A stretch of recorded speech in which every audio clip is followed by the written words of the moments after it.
அருள்மிகு பச்சாபாளையம் கருப்பராயன் கன்னிமார் முனியப்தி வீரமாத்தி அனைத்து தெய்வங்களும் இவ்விடத்தில் உள்ளது. இதற்கெல்லாம் மூல காரணமாக இருப்பது நம்ம கருப்பசாமி.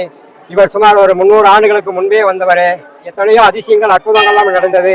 கொரோனா டைமில் இங்கே வந்து திண்ணீர் வாங்கி போட்டவங்க யாருக்குமே கொரோனா வரல. மகா சக்தி வந்த கருப்பன் கோயில்.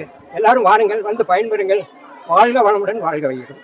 வாங்க வாங்க வாங்க வந்து பாருங்க, வாங்க நீங்க வந்து பாருங்க.